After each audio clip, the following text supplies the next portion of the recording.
Na vida, há diferentes silêncios.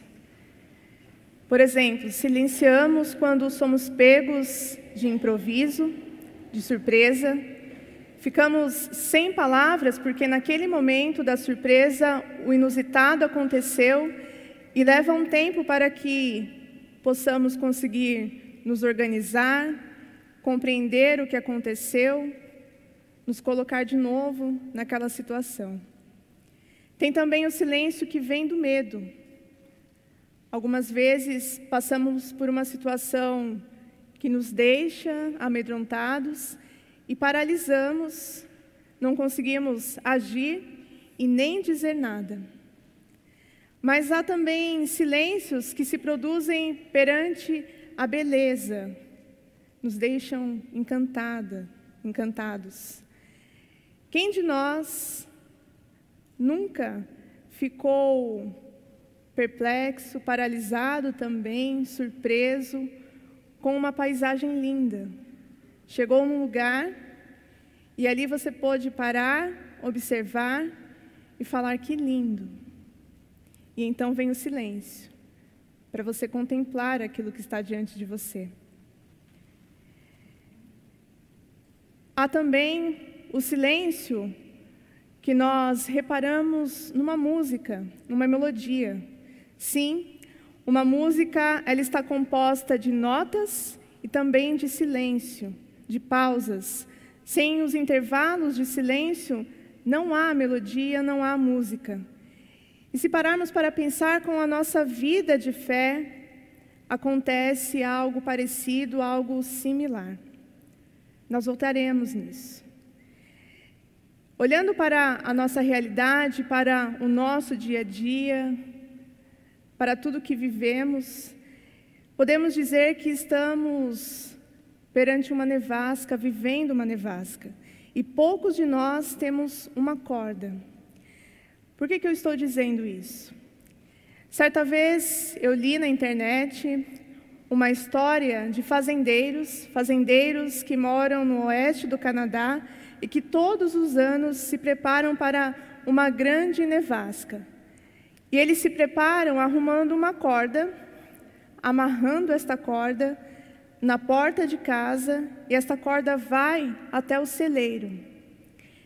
E eles utilizam essa corda como guia para garantir o retorno para a sua casa. Então, se no meio da nevasca eles, de repente, precisem ir até o celeiro, eles vão sendo guiados por essa corda, para que o retorno também seja seguro. Essas nevascas, elas vêm de forma rápida e violenta e também são, por isso, são muito perigosas. Quando sopram a plena força, o fazendeiro, ele não tem como enxergar a sua própria mão. Por isso a necessidade de ter como se guiar, como se orientar. Muitos, quando se perdem da corda, ficam desorientados, porque não estão enxergando nada diante deles, ficam andando em círculos no próprio quintal, no quintal de suas casas, e muitas vezes não conseguem encontrar a porta ou encontrar a corda para conseguirem se reorientar. E isso é um grande risco para a vida deles, porque se ficam por muito tempo expostos a essa forte nevasca, eles podem chegar até a morte. Muitos de nós perdemos o rumo espiritual no branco total da nevasca que nos rodeia. As nevascas começam quando nós dizemos sim para muitas coisas em nossas vidas. Entre as exigências do trabalho e também da família, a nossa vida, a vida de muitas pessoas, está em um lugar entre o cheio e o transbordante. Tem alguém aqui que se identifica com isso? Ou a sua vida já está no cheio, ou já transbordou. Você não consegue aceitar mais nada, você anda exausto, com muitas atividades no seu dia a dia. Processamos muitas tarefas, mas mesmo assim nós ainda admiramos aquelas pessoas que conseguem realizar tanto em tão pouco tempo. Nós olhamos essas pessoas e elas se tornam exemplos para nós. Nós queremos alcançar o estilo de vida dessas pessoas. Eu também quero fazer muitas coisas em tão pouco tempo, quero ocupar o meu dia com muitas coisas. Olha a que ponto nós chegamos. Porém, nossa superprodutividade torna-se contraprodutividade. Por quê? Porque nós terminamos os nossos dias exaustos, sem energia. E então o nosso tempo livre nos finais de semana, geralmente no final de semana, ele torna-se cheio de mais exigências numa vida que já é sobrecarregada. Porque aí nós deixamos para um único dia, o dia que seria de descanso, para fazer todas aquelas coisas que são de casa e que nós não conseguimos fazer durante a semana. E aí, no final do dia, nós estamos como? Cansados, sem energia novamente. Mas mesmo assim, nós não podemos parar.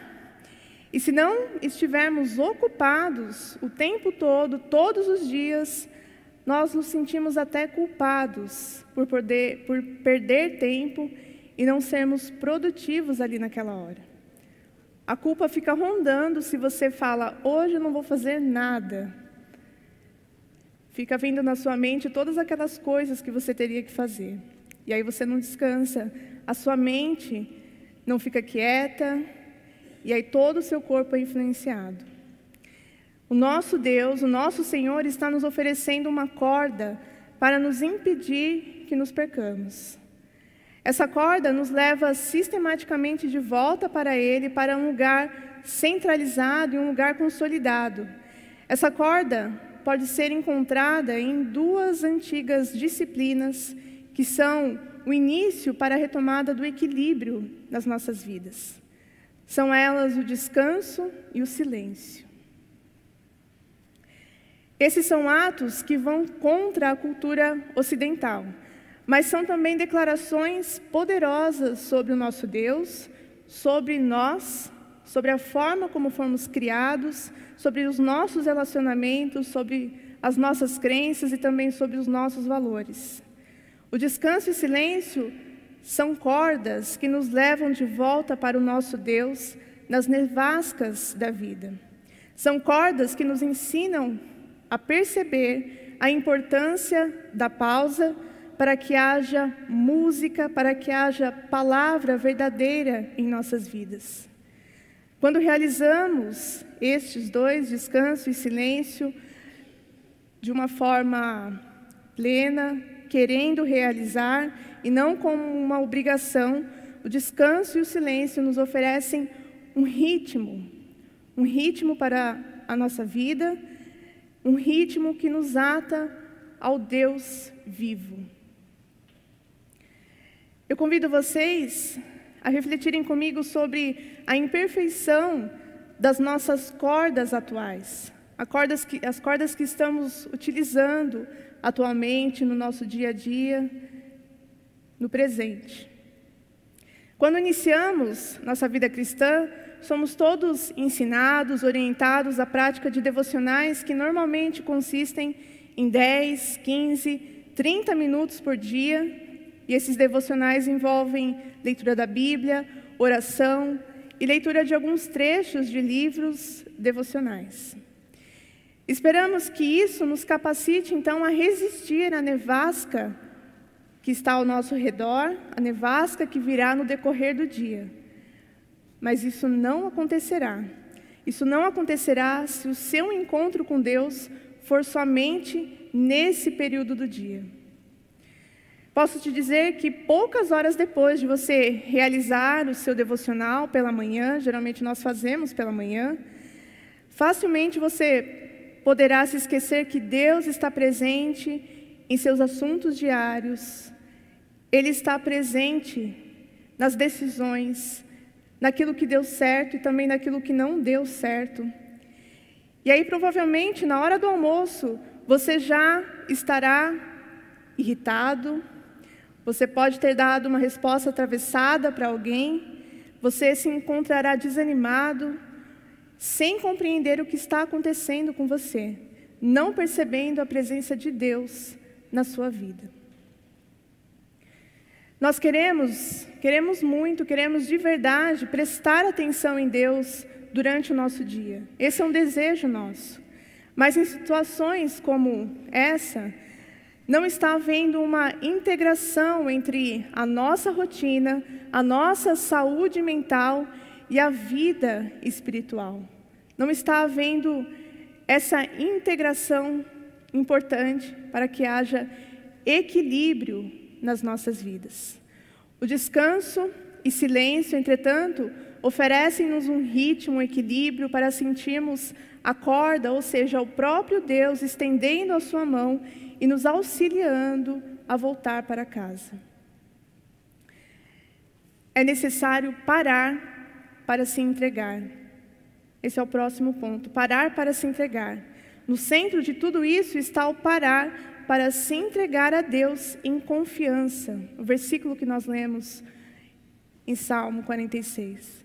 O fracasso em fazer isso está na essência do pecado no Jardim do Éden.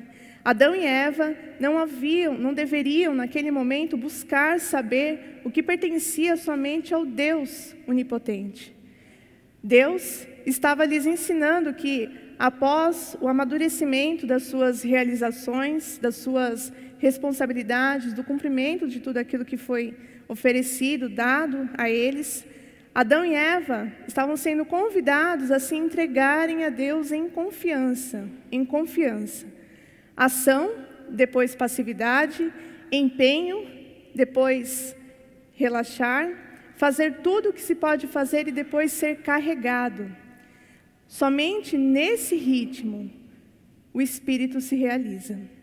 E quando o Espírito se realiza é porque todas as outras coisas estão em equilíbrio, estão de acordo. Quando olhamos para Adão e Eva, vemos que ser a imagem de Deus é também a nossa capacidade de parar, de encontrar um momento para a pausa. Imitamos Deus ao parar o nosso trabalho, os nossos afazeres, quando nos aquietamos e apenas ficamos em silêncio e descansamos. Se pudermos parar um dia na semana, tocaremos algo profundo dentro de nós.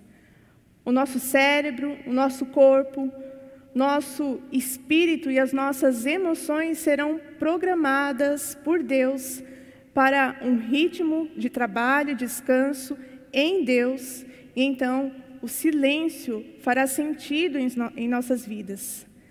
Não o silêncio do medo ou da surpresa, mas o silêncio gerado pela confiança em nosso Deus. Se pararmos para pensar, hoje em dia o silêncio não faz sentido na vida de muitas pessoas. Se estamos sozinhos em casa e há um silêncio, o que fazemos? Colocamos uma música para tocar. Ou ligamos a TV. Parece que temos a necessidade, a obrigação de fazer algum barulho. É porque o silêncio não faz sentido em nossas vidas. Não precisamos de pressa e também nem de morosidade. Nós precisamos viver com atenção o presente, o dia de hoje, pois afinal esse é o tempo que importa para todos nós. Precisamos aprender com a natureza, por exemplo. Os ursos hibernam a cada inverno, assim como vários tipos de árvores deixam amarelar as suas folhas, caírem as suas folhas, à espera de um ressurgimento na próxima primavera. Não apenas nosso dia é intercalado com períodos preciosos de descanso, e aí eu estou falando do sono, muito precioso, mas também nossa semana de trabalho é intermeada por dias de repouso e de devoção ao nosso Deus. Certa vez eu li uma frase de um teólogo que diz assim: se não temos nenhum descanso, Deus não abençoa o nosso trabalho. Isso mostra o quanto é importante o descanso para o nosso dia a dia, para as nossas vidas, para o equilíbrio da nossa mente, das nossas emoções, do nosso espírito. E assim aproveitamos o período de repouso, quando ele é feito de verdade, para renovar a nossa vida espiritual e refletir sobre a caminhada feita até aqui e os próximos passos a serem trilhados. O descanso, então, é oportunidade nas nossas vidas para muitas coisas, entre elas o exercício da contemplação, da oração, da meditação e do silêncio. O descanso torna-se mais significativo quando acompanhado de silêncio. No silêncio podemos contemplar a beleza da criação. Eu não estou falando somente de contemplar uma paisagem, uma flor, o horizonte, o nascer ou o pôr do sol, mas contemplar a vida humana. Contemplar a beleza da vida humana, o mistério da vida humana. É preciso silêncio para pensar, é preciso silêncio para sentir, é preciso silêncio para ouvir. É preciso silêncio para que as palavras certas sejam geradas na vida de cada um de nós, e isso acontecerá porque estaremos atentos, estaremos ouvindo. Só os que estão atentos podem ouvir. Só os que estão atentos podem ouvir. Parece óbvio isso, parece que a gente nem precisa dizer isso, mas no dia a dia acabamos nos esquecendo desse princípio e perdendo pouco a pouco a capacidade de silenciar e, portanto, de ouvir. Achamos que ouvimos, mas, na verdade, aquilo não ficou dentro de nós. O descanso e o silêncio são providenciais também para fertilizar a nossa criatividade e inspirar a nossa imaginação. É nesse contexto de relaxamento que surgem as artes, que a arte se torna possível, nascem canções, nascem belos quadros, poemas, livros, e ouvimos aqui Mário Quintana, quando ele disse: "O que prejudica a minha preguiça, prejudica o meu trabalho." Parece estranha essa frase, né? Fala de preguiça. Mas não há como ser criativo sem uma certa medida de desocupação, e aqui eu acrescento uma desocupação santa. Talvez nessa próxima frase, que eu direi agora, essa frase nos permita compreender o equilíbrio proporcionado pelo descanso e também pelo silêncio. Os irmãos podem acompanhar essa frase. Diz assim: para esta tarde tornar-se minha própria eternidade, ela deve ser minha própria tarde. Eu devo possuir a mim mesmo nela, não ser possuído por livros, por ideias que não são minhas, por uma compulsão para produzir o que ninguém necessita, mas simplesmente glorificar a Deus ao aceitar o seu dom e seu trabalho.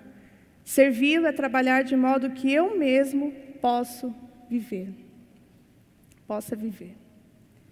Simplesmente glorificar a Deus ao aceitar seu dom e o seu trabalho.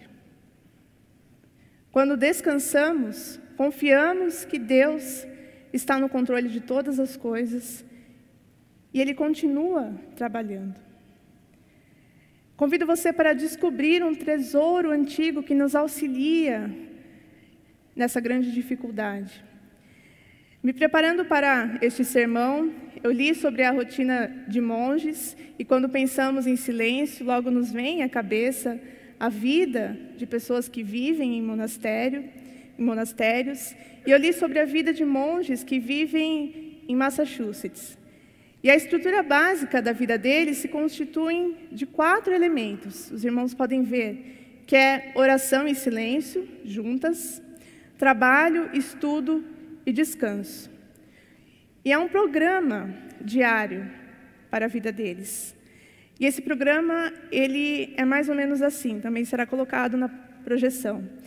Vigília, às 3h45 da manhã, cânticos, às 6 da manhã, missa às 6h25, outra missa às 12h15, a última missa às 14 horas, e devocional, cânticos e oração às 19 horas. Então eles dormem.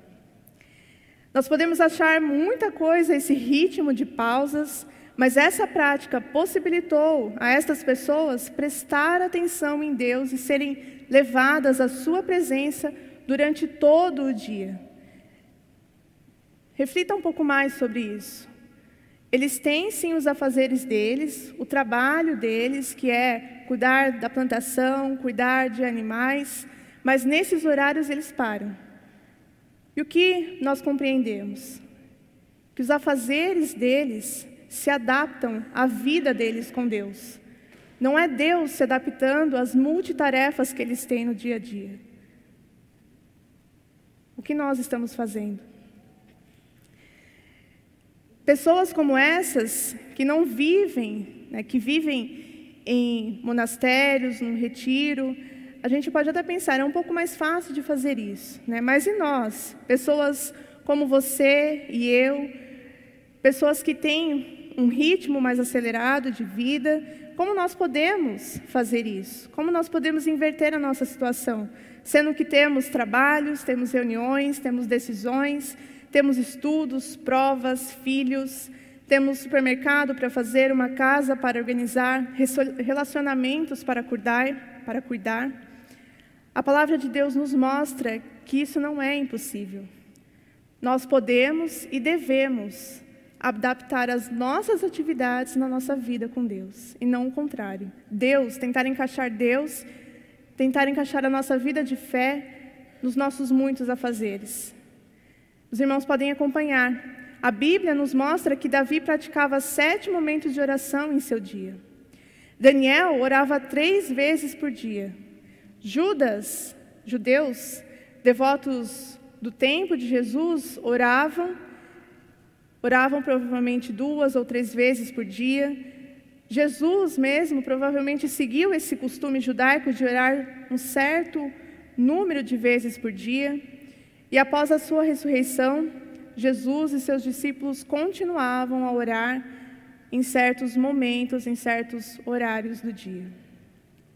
Certamente, o dia deles também era cheio. Eu tenho certeza que eles tinham muitas atividades, muitos afazeres, diferentes dos nossos, porque o mundo mudou. Mas eles tinham, sim, os seus compromissos. E mesmo assim, eles tinham os seus momentos de oração e silêncio. Todas essas pessoas tinham consciência de que parar para o silêncio, objetivando estar com Deus, era a chave para criar uma contínua e fácil familiaridade com a presença de Deus nas nossas vidas. É ritmo diferente. É o ritmo de parar para tornar a prática da presença de Deus uma possibilidade em nossas vidas. E qual é a ordem de Deus, então, quanto ao ritmo das nossas vidas? É o que nós veremos agora. Nas Escrituras, ter um dia de descanso é um mandamento ao lado de muitos outros mandamentos, de outros 9 mandamentos. O descanso é um dom de Deus que somos convidados a receber. Antes de os israelitas entrarem na terra prometida, Moisés proclamou que o próprio ato de cessar, de parar de trabalhar no meio das nações circunvizinhas, era sinal da libertação deles por Deus. O descanso, quando vivido por cada um de nós, é o nosso meio, como povo de Deus, de dar testemunho da forma como compreendemos a vida, os seus ritmos, seus dons, seu significado, o supremo propósito de Deus para a vida. Assim como o povo testemunhou isso, nós também devemos testemunhar por meio do nosso viver. Ao observar e cumprir os mandamentos de Deus, nós afirmamos: Deus é o centro e a fonte da nossa vida. Ele é o início, o meio e o fim da nossa existência. Eugene Peterson, ele salienta que, embora o dia de descanso tenha sido uma das práticas mais ofendidas e também distorcidas na vida cristã, nós não podemos viver sem essa prática. E ele diz assim, os irmãos podem acompanhar: o sábado não se ocupa essencialmente conosco ou como ele nos beneficia. Ele diz respeito de Deus e como ele nos forma. Não vejo qualquer saída se devemos viver de forma adequada na criação, devemos guardar o sábado. Ele diz respeito de Deus e como ele nos forma. Como Deus criou a vida, como Deus formou a nossa vida e nos orientou na forma de viver essa vida. Então, pare, faça uma pausa. Nós pensamos assim: talvez eu pare quando os meus filhos se tornarem independentes, adultos, quando eles começarem a agir por conta própria, ou quando eu tiver economizado o suficiente, quando eu estiver aposentado ou aposentada, e a lista continua. Não paramos nunca. Quando realmente descansamos, somos levados a nos aquietarmos, silenciarmos e sabermos que Ele é Deus. Cessando, então, as preocupações com o dia de amanhã. Quando eu confio em Deus e obedeço os seus mandamentos, Deus supre. Jesus toma nossos pães e os peixes que nós lhe oferecemos, embora insuficientes, e de uma forma milagrosa os multiplica. Ou seja, o nosso trabalho, aquilo que nós realizamos até ali, se o fizemos para Deus, para o Senhor, se entregamos na presença de Deus, não devemos ficar preocupados se é o suficiente ou não para a nossa vida, para o nosso sustento. Se entregarmos nas mãos de Deus, Ele providenciará aquilo que nós necessitamos. E então nós podemos descansar. Descansar.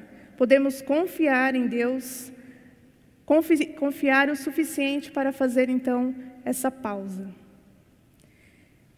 Eu quero terminar fazendo 2 perguntas.